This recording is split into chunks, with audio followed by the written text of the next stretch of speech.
Well, how are you doing? I'm Martin from Gans for Life. We're going to go on a little bit of a forage walk here in this video. This time we're here on holiday in Donegal, near Bundoran, and it's really interesting for me to see all the local plants here growing right beside the coastline. You can see here we've got Donegal Bay right here. That peninsula over there is where Slieve League is. It's the biggest cliff in Europe apparently, and Killybegs would be somewhere over there. And Donegal town would be over here somewhere, and Bundoran behind the hill. And we've got this lovely house with a lovely view. So let's go on a little forage walk. The first thing I noticed actually when I came here is the elder flowers are actually still flowering, would you believe it or not? And it's definitely not American elder, because you can tell by the smell of the flowers and the shape of the leaves, of course. So let's take a look. Good look. Let's walk down this way for a second. So we're seeing all kinds of different plants here that are very similar to the ones that we have here in the Midlands. In the Midlands of Ireland, the elderberry tree flowers way earlier than this. So this is actually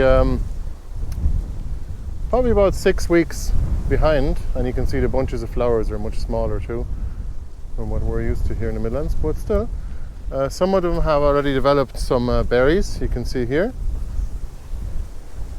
And across the road, they've also developed some berries. You can see they're a bit further along.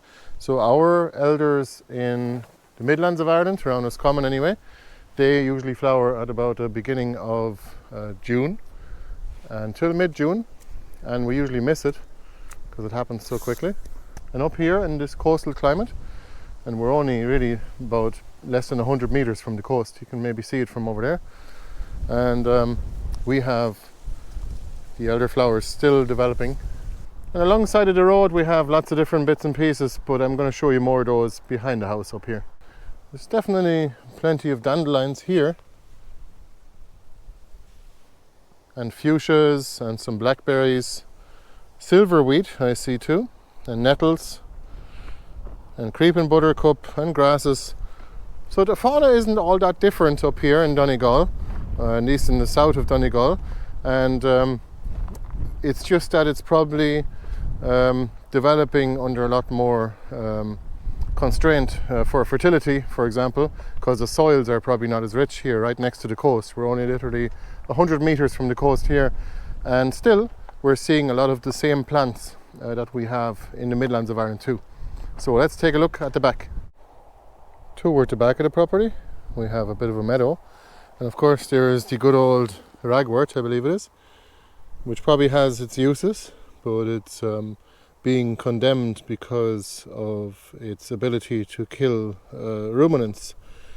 When it's put in hay, they don't know any different, so they just eat the whole lot, or even silage. So that's why people are encouraged not to have it.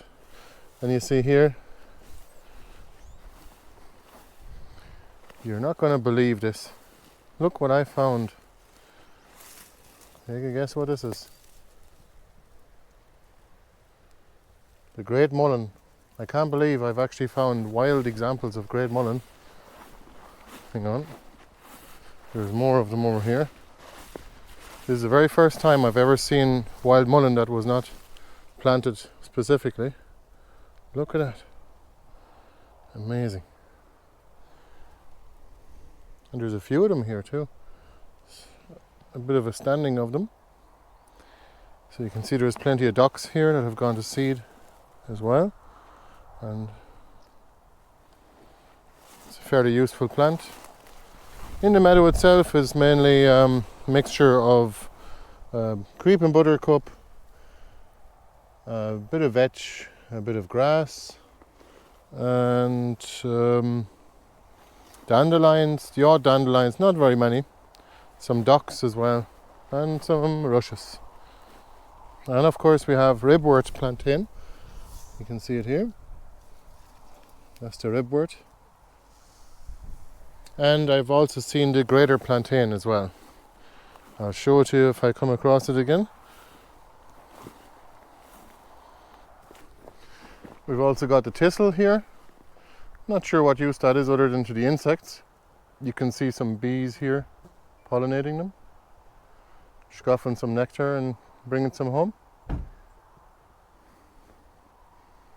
Not sure if it has any medicinal value.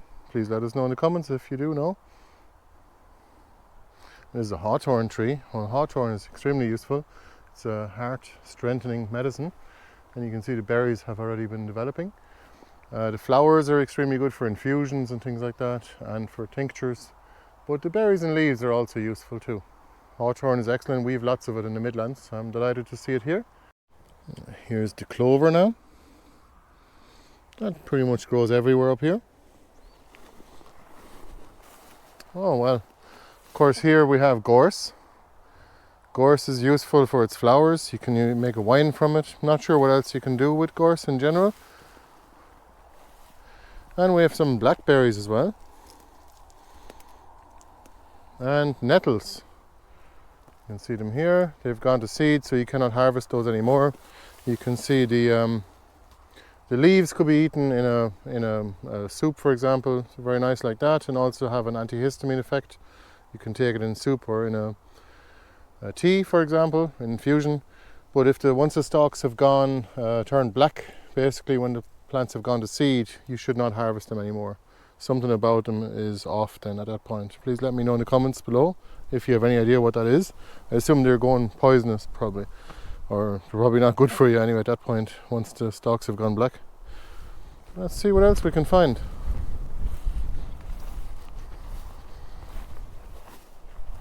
I love going on these forage walks, even though I wasn't really specifically going for a forage walk here, mainly just for a walk while we're on holiday here in the lovely Donegal.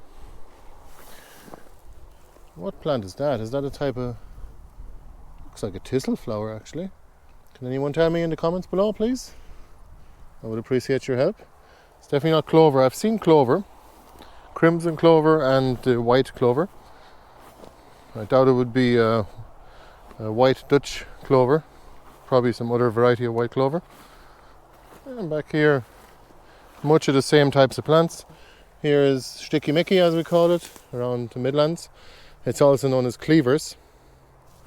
And the flies are coming at me now, even though we're near the coastline and it's windy. You can see the cleavers here, so the young shoots or leaves can be eaten in the soup. It's very nice for that. Other than that, it has very little use and it spreads very quickly, so it's best to probably get rid of it or keep it down. You can see the Sligo Mountains over there.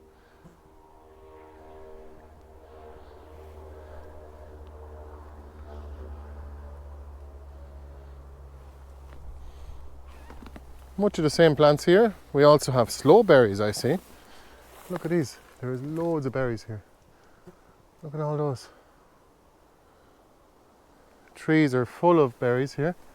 I really hope you enjoyed that little forage walk. If you ever want to come to one of our forage walks, actually a garden forage walk in County Roscommon, but we're going to show you over 100 different plants that are actually useful in some way, either to us or the surrounding ecosystem. And some of them are wild plants that you could be cultivating in your own garden, and some are just regular old plants that we grow from seed or from cuttings in our own gardens. So we'll see you in the next video. Thanks a million. Bye bye.